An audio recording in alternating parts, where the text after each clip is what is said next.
Good morning, folks. 100 days of change. That's what our government has delivered, making our promises in the last election that we're keeping every day in government. 100 days of change, delivering on our commitment to expand Alberta's economy, create jobs, and fight for a fair deal for Alberta and the Canadian Federation, and to make life better for Albertans. Our government was sworn in 100 days ago today, and we remain deeply grateful for the confidence placed in us by the people of Alberta, giving us the largest democratic mandate in Alberta electoral history. And we got down to work right away, delivering on the most detailed positive plan ever presented to Albertans in an election, with 375 specific commitments in our blueprint for change. And I'm pleased to announce that as of today, and I'll be announcing our latest item that we're delivering, as of today, we've delivered on 68 of the commitments in our platform. So we are, I believe, 7% of the way into our 4-year mandate, and yet we've already delivered on about 17% of the commitments in our platform. And of course, we're busily working on implementation of all of our campaign commitments. I want to thank our team for their hard work in making this happen.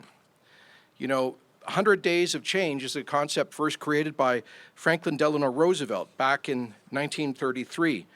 And his Congress and went on to pass 13 pieces of legislation in the first 100 days. Well, we too passed 13 major pieces of legislation, part of the 68 commitments that we have kept. These included, of course, the introduction and passage of the Carbon Tax Repeal Act, meaning that Albertans are saving every time they go and fill up their gas tank, and the cost of living has gone down for Albertans right across the province. The passage of the Job Creation Tax Cut, which has given Alberta the most attractive tax rates for job-creating investment of any province in Canada, and within a couple of years, almost the very lowest level in North America that will help to boost our economy and create good-paying jobs. We passed the Open for Business Act, bringing balance back to Alberta labor law, and again, underscoring that Alberta is the best place in which to create jobs in Canada.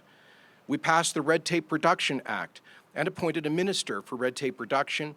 We've already created some of the industry panels, all of which are designed to help us cut job-killing regulatory requirements that are holding back Alberta's economy. We passed the Fair Registration Practices Act as a key part of our Fairness for Newcomers Action Plan to help highly educated new Albertans get their credentials recognized so they can go to work at their skill level, fully contributing to our economy. We passed so many other pieces of legislation, including the Royalty Guarantee Act, to reinforce investor confidence in this province.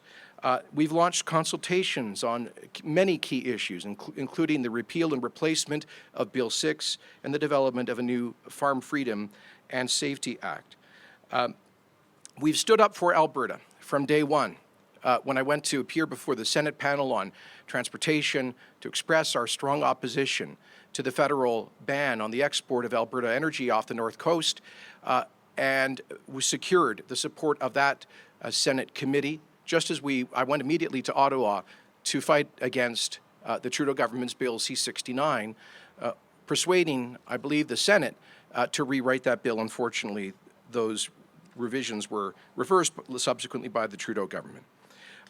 We have made it clear that this is a government that is prepared to do what's necessary to stand up for and defend the vital economic interests of Alberta. We committed to building alliances across the country, alliances of common purpose to defend resources and jobs and prosperity. We've done just that. I visited most of the provincial capitals across the country. We welcomed several premiers representing a majority of Canada's population here to Alberta for the Stampede to develop a strategy for fighting for jobs, resources, pipelines, and market access. we succeeded in getting the Western Premiers Conference to sign off on the concept of resource corridors to move our energy east and west, north and south. And we got 12 of the 13 premiers at the Council of the Federation to agree to the same thing. We took bold national leadership on advancing free trade within Canada, a key part of our job creation strategy. We did so by eliminating all of Alberta's procurement exceptions under the Canada Free Trade Agreement, half of Alberta's exceptions, to show real leadership by example. We have begun our democratic reform agenda with the passage of the Alberta Senate Election Act, so that Alberta will once again put forward people chosen by Alberta voters to represent us in Canada's upper chamber. We also passed motions to broaden the ability of MLAs to vote freely in the legislature representing their constituents, to vote according to their conscience on matters of conscience, and to improve decorum in the legislature with motions that we have passed. And many other critical bills. And as you know, the very first act of our cabinet was to proclaim into law Bill 12, the so-called turn off the taps legislation, to demonstrate to our to fellow provincial governments that Alberta is prepared to act to defend the value of our resources. We, of course, held a unprecedented spring-summer session of the legislature. As I said, getting through 13 bills. We've launched the public inquiry into the foreign funding of the campaign to landlock Alberta Energy, chaired by Commissioner Steve Allen. We've taken the initial steps to get Alberta's fiscal house back in order, in part with the appointment of Dr. Janice McKinnon's expert panel that will be giving us advice later this month on the real state of Alberta's finances, with advice on how to stop the dive into debt and get our province's books back to balance. And yesterday, we took an important step, leading by example, keeping our campaign commitment to cut our own pay, reducing MLA compensation by a further 5%, and my own pay by a further 10%. These cuts follow on top of the 5% rollbacks in MLA compensation introduced by the Prentice government in 2015. The combined effect of these cuts is that MLAs in Alberta are being paid about $13,000 less than they were 4 years ago, and the Premier about $32,000 less than in 2014. This is an important symbol of leadership by example. Many Albertans have seen their own pay cut over the past few challenging years, and we are going to have to go through a period of fiscal responsibility. That has to begin at the top, and that's why we kept our commitment to reduce our own compensation and benefits yesterday. So these are just some of the 68 of the 375 commitments we've already kept, and I can assure you we are working busily on implementation of the entire agenda. In addition to which, we've been busy responding to events as they occurred. For example, I'd like to thank our tremendous officials in the wildfire service for their rapid and effective response to the Northwest Alberta wildfires. We've been responding to the blockage of Alberta ag exports to China and elsewhere, with Minister Tanya Furr traveling abroad to help diversify export markets for Alberta agricultural products. As you know, we've kept our commitment to fight for Alberta taxpayers by challenging the federal carbon tax constitutionality in our courts and joining with other provinces in doing so. So on the top of all of those and other actions taken by this government, I am pleased to announce today that we are launching, as committed, the Indigenous Litigation Fund, a key part of our fight back strategy to defend Alberta's economy, jobs, and resources. For too long, pro-development First Nations have been ignored in the debate over resource development. And for too long, a small minority of groups, often receiving foreign funding, have dominated the legal and political debate within First Nations over resource development. That's one of the reasons that within a month of coming to office, we convened the first Crown First Nations Summit that's happened in Alberta in several years, bringing together 46 chiefs from across Alberta, together with councillors and other Indigenous representatives, to meet with our cabinet and to discuss how we can be partners in prosperity. And what I heard from those First Nations leaders then and in many subsequent meetings was a desire to be full participants in our economy and in the development of the resources that lie below the ground that was first inhabited by the ancestors of today's Indigenous people. However, too often, the pro-development First Nations, as I say, get left out of this debate. And that is why today, Alberta's government is launching a $10 million litigation fund to support legal efforts by First Nations who want to be partners in prosperity through responsible resource development.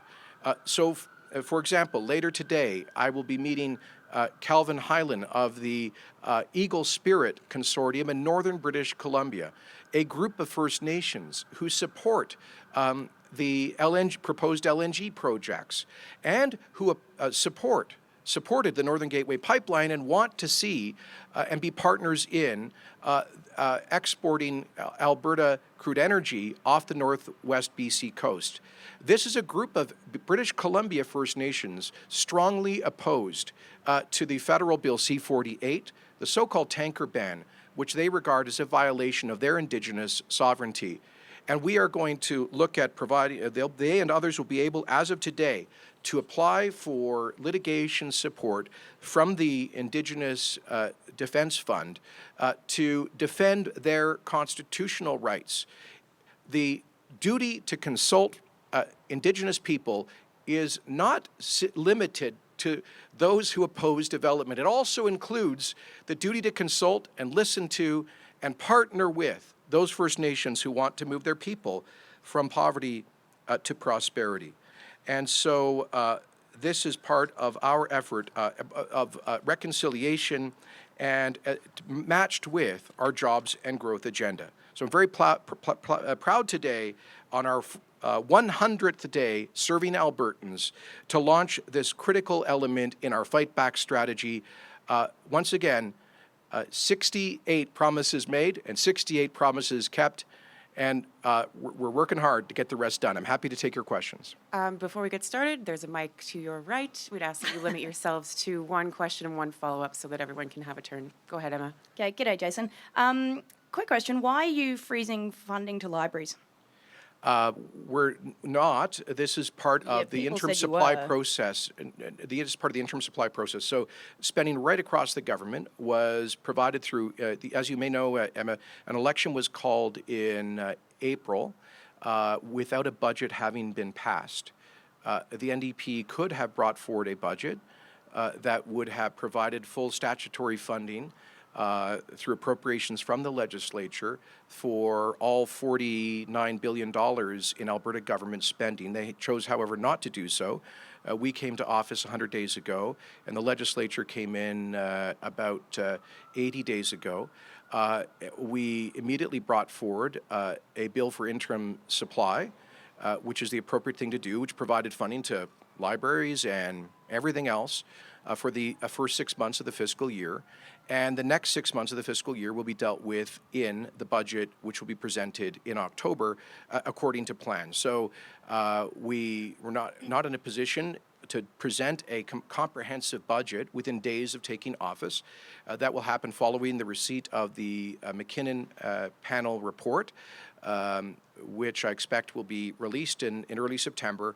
That will then inform the budget decisions, which will be announced in late October, and that will lead to a budget bill and appropriations for libraries and everything else in the Alberta government. So you could ask the same question about literally everything that we spend money on. Well, that is my follow-up question. Literally everything you're spending money on, people have no idea whether they're going to get that money. We're talking education, we're talking libraries, we're talking PDD. You know, grab a thing, people don't know whether they're going to get it. So how do you expect people who are relying on government money to be able to function in a reasonable manner before you're releasing that budget? Well, everything's been fully funded through interim supply, and I encourage our partners that receive Alberta government transfers to continue delivering their programs. We will have to go through a period of fiscal responsibility, and that's what we were elected to do, and that means we need to take the time to get the numbers right, and we can't just write blank checks when we haven't yet received the McKinnon panel report, and we don't yet know an accurate state of the province's finances. So our responsibility is to be fiscally responsible, to know what we're doing when it comes to budgeting, and that's why we provided the funding to 100% funding to all of these organizations for the first half of the year, and more news will be coming in the budget. Morning, Premier. I just wanted to get your reaction to the news yesterday that the election commissioners launched a probe into allegations brought up by Tariq Chaudhry. He said that you had him buy $6,000 worth of UCP memberships, and also that he threw some events that he was not paid back for to the tune of $20,000 or so. Do you welcome that investigation to clear up any misunderstanding that might be there? Well, first of all, this is a matter that was discussed and dealt with before the election. I would refer you back to the statement issued by the United Conservative Party at the time. I've never asked anybody to buy memberships, but obviously the election commissioner wants to investigate this. That's his obligation, his right to do so, and we would happily cooperate with any inquiries that might come from the commissioner's office. Will you also commit now to not taking away any resources from that commissioner's office in terms of funding or removing any staff or making any changes at all to avoid any kind of perception of interference? Well, look, I'm not going to start improvising the October budget here. Every aspect of government is going to be asked to participate in fiscal restraint, but obviously we respect the independence of that and other investigatory offices, and they need the resources to do the job that they've been assigned in law. Good morning, Premier. I wanted to ask you about the reduction in MLA pay and the Premier's salary that was passed yesterday. This was a campaign promise you announced on February 17th, and the news release from that announcement has a quote from you that says, "To be clear, this show of leadership does not mean that a future UCP government will be seeking salary rollbacks in the broader public sector." Do you stand by that statement? As you know, we ran on a platform to freeze spending at $48.9 billion for the full duration of this mandate, and to maintain or increase spending in both healthcare and education. It has, however, become clear since we came to office that the fiscal situation of the province is much worse than the NDP told us. There has been, it's absolutely clear to me that they were trying to wish their way out of the deficit by over-projecting revenues. We are waiting for Dr. McKinnon's panel to tell us exactly how bad the situation is, and we will have to respond accordingly. It's always been my preference that we not have to reduce the size of our broader public sector or compensation through layoffs. I've always said there may have to be some attrition, but we are going to, we haven't made final decisions on anything. So we've been presented with a fiscal reality which is much worse than the one that the NDP presented to the public earlier this year when they were in government. And we don't get to choose our we don't get to sort of imagine how much revenue we're getting. We have to deal with the amount of revenue that's being produced in the Alberta economy, and we have to make a fiscal plan accordingly. So it's our preference not to do that, but we have not made final decisions on the budget. And at the end of the day, the revenue situation has deteriorated, and we will have to look at fiscal restraint. All right. Well, if the province's finances are far worse than the NDP let on, where's your evidence for that? The 2018-19 financial statements offered none of that evidence. Where is it? Well, that's retrospective. We're talking about this fiscal year, not last fiscal year. And I can tell you that when I was briefed by finance officials in the transition period within days of the election in April, I was presented with a very serious decline in revenues from what the NDP had projected in their third quarter update, their last fiscal update. I think this is one of the reasons the NDP did not come forward with a budget, because they knew there'd been a serious deterioration in the province's finances. So you'll see the evidence of this. I'm quite confident in the McKinnon panel that there has been a deterioration in the province's finances, and it is you know what? They created a mess, and now it falls to us to clean it up. The bottom line is this. The NDP quadrupled the size of Alberta's debt. They promised that by this year we'd be running surpluses. Instead, we're running the largest per capita deficits in Canada. They ran the 3 largest deficits in Alberta history. They took the debt from 13 to 56 billion, headed for at least $100 billion. They took our debt interest payments to 1.6 billion, headed to $3 billion. And they raised taxes on employers and on Albertans, but while generating less revenue from personal and corporate income taxes. They left behind a fiscal mess. We now have to clean it up, and that is something we will do thoughtfully and prudently over the next 4 years. Oui, bonjour. Je voulais aussi vous entendre sur les irrégularités de financement lors de la course à la chefferie et plus récemment pendant la campagne. Il y a des dizaines de milliers de dollars d'amendes qui ont été fournies. On parle d'allégations de vol d'identité. Récemment, M. Chaudry a dit qu'il a dépensé de l'argent qu'on ne lui a pas remboursé. Je voulais savoir si ce dernier point était vrai et ce que vous avez à répondre aux Albertains qui auraient l'impression d'avoir élu un parti qui respecte peut-être ses promesses, mais qui est peut-être aussi corrompu et qui ne respecte pas les règles. Toutes ces questions-là ont été couvertes et ont été étudiées avant la campagne électorale. Ces allégations ne sont pas justes. Je vous fais, excusez-moi, je suggère que vous regardez la communiqué qui a été publié par le Parti conservateur avant les élections à cet égard. Et je peux vous dire que si le commissaire des élections veut nous poser les questions, évidemment, nous répondrons. Et aussi, je voulais revenir sur donc, le gel de plusieurs fonds qu'il y a en ce moment. Les conseils scolaires, par exemple, ont de la misère à établir leur budget. Quand est-ce que les fonds vont être débloqués et pourquoi est-ce que vous fonctionnez comme ça? Parce que l'NPD a créé un désastre fiscal pour les Albertains. Nous étions élus avec un mandat à faire un équilibrage du budget. C'est la raison pour laquelle, et l'NPD également, n'ont pas adopté un budget ce printemps.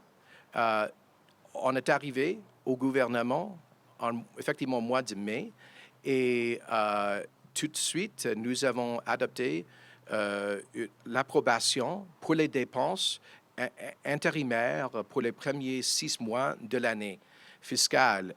Le reste de l'année sera couvert par le budget en octobre. Ça, c'est une façon responsable à tout d'abord obtenir les recommandations du panel de Dr. McKinnon pour qu'on puisse avoir un budget réaliste et responsable. Alors, tous ces services-là ont été fondés avec l'approbation intérimaire et les autres services seront fournis, les subventions, les fonds seront fournis dans le budget en octobre prochain. Sorry, my French is really weak today. I apologize. Hi, Premier. If I was an Alberta civil servant, a Government of Alberta employee, considering making a major purchase this fall, like a truck or a house, what would you say to me? I would say to me, sorry, I would say to you, excuse me, I would say to you, thanks for your public service and have confidence in the future of Alberta's economy. I would say buying that truck will be a lot cheaper to operate it now that we've eliminated the carbon tax. And I would also say to you, the best way that we can ensure the future of public services, including compensation for public servants, is to stop the massive dive into debt. The thing that ultimately threatens the jobs and of our public servants and the services that we provide is the threat of debt. And I would rather be able to spend scarce tax dollars on schools and hospitals and important public services than on billions of dollars of interest payments to bankers and bondholders. So I think public servants understand more than most the threat that debt and deficits pose to public services. So in order to preserve and protect public services and fairly compensate those that deliver them, we need to get back to a balanced budget so we stop wasting billions on interest payments to bankers and bondholders. That's what I would say. Could I afford that, though? I mean, should I take that risk, thinking that my pay might get cut or I might get laid off? As I say, you know what? Tens and tens of thousands of Albertans have been laid off and taken huge pay cuts in the past 4 years. That's one of the reasons government revenues have stalled and declined. The best way to preserve those public services is to get the overall economy growing. And our commitment is to maintain frontline services while balancing the budget. The best way to do that is growing the economy, and that's the obsession of our government. I just want to go back really quick to the UCP leadership race. It seems like kamikaze campaigns and talk about illegal donations is something that's kind of hung over the last 100 days. So what I want to know is, how concerned is your government about getting this investigation out of the way and everything out in the open? Well, that's not for me to decide. There are questions from any investigatory body. I'm always happy to cooperate, as is the United Conservative Party and anybody who's asked these questions. So, as I've said before, I'm proud of the work that our campaigns did. I think we had 4 campaigns in 2017. And I can tell you that our campaign leadership were mature people who were scrupulous about following the rules. I've seen the evidence of that. I've always said that I can't account for what every single one of thousands of volunteers did out of our direct line of sight. And if anybody did anything inappropriate, they should be held accountable for that. But I'm confident that we did everything we could at the campaign to comply with the rules. All right, and then a different note completely, but federal election happening in October. How active is Jason Kenney going to be in the lead up to that federal election, and should Albertans be a little bit worried that your attention is elsewhere? Well, first of all, I campaigned on the premise of replacing the Trudeau government. You may recall I asked former Premier Notley who she was supporting in this year's election. The anti-pipeline ally Justin Trudeau or the anti-pipeline NDP leader Jagmeet Singh. All I can tell you is that the re-election of the Trudeau government would be a serious blow to Alberta's economic future. And I think Albertans understand that, which is why Mr. Trudeau is, according to the polling, the most unpopular prime minister in the history of Alberta, shockingly more unpopular than his father was at the height of the National Energy Program. So Albertans get this, and that's why I would be surprised if the Trudeau Liberals elect a single MP in this province in the next election. And we certainly want to send a message to our fellow Canadians that it is in the country's economic interests that we have a strong Alberta, that we be partners in prosperity. And I think that means having a change in the federal government. So I make no bones about taking that position, I believe supported by the overwhelming majority of Albertans. And this is not some kind of look, I'm not going to be spending all of my time on the federal election. We've got a very busy agenda to implement here, but I won't be shy about defending the vital economic interests of Alberta. Good morning, Premier. I wanted to just ask you about the AUPE court case recently. Union leaders are asking for assurances from the UCP government that no further legislation will be brought in to delay wage talks in the fall. Will you give them that assurance?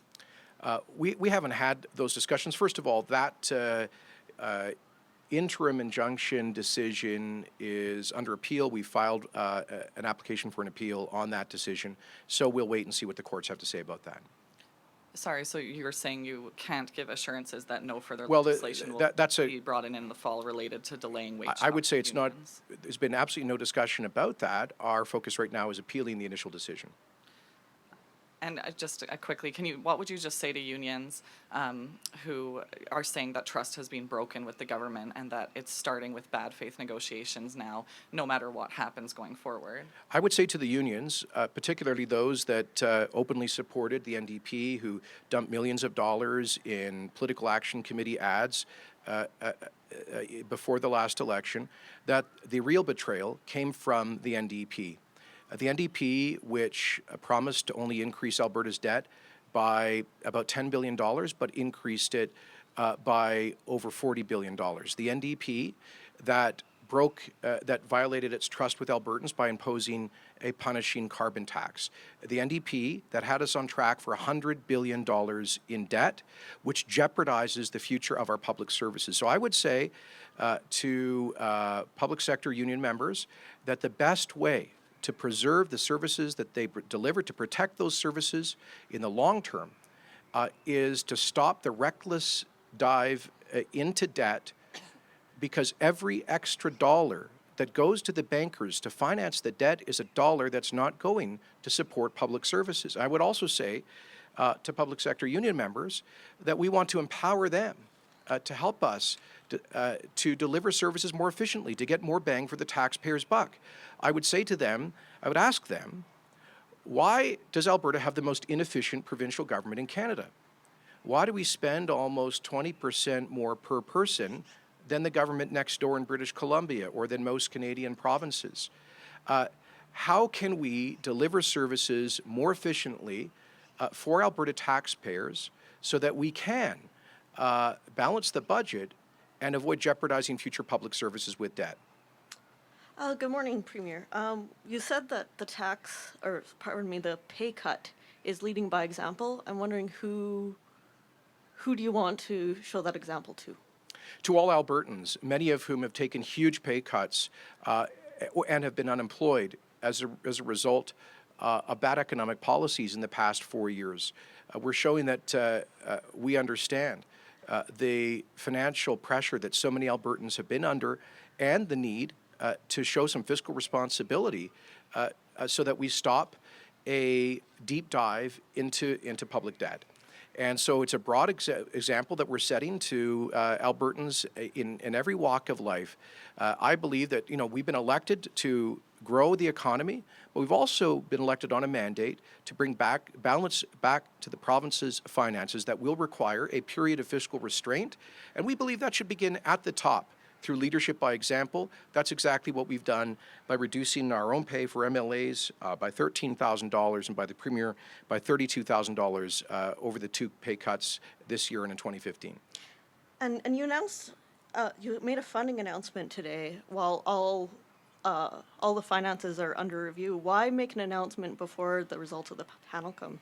That was a platform commitment, and we will be implementing our platform commitments.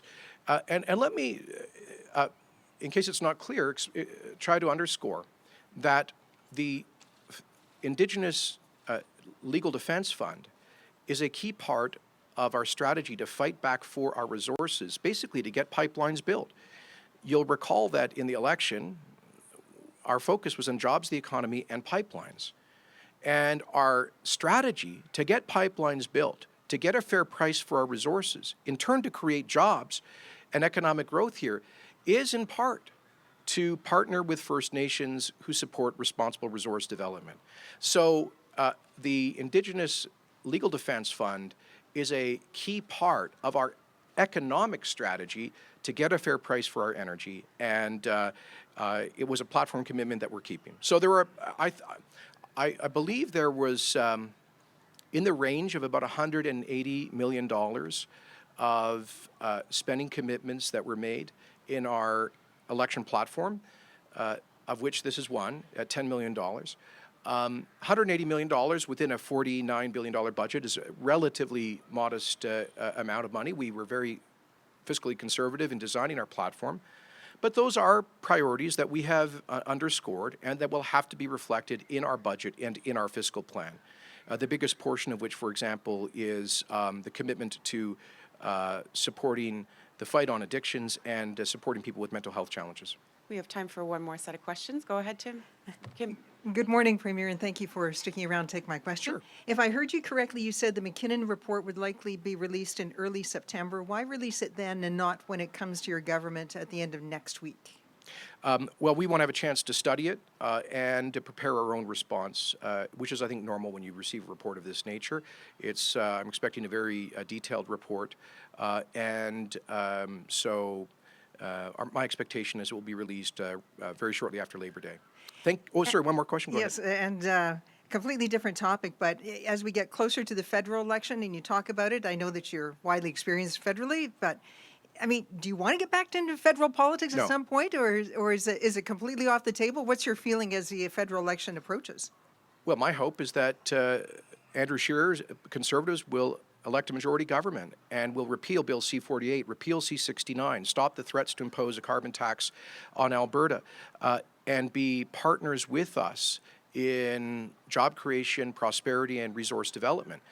That's certainly my hope, and I think the hope of most Albertans. And so I have personally no interest in putting my name on a federal ballot.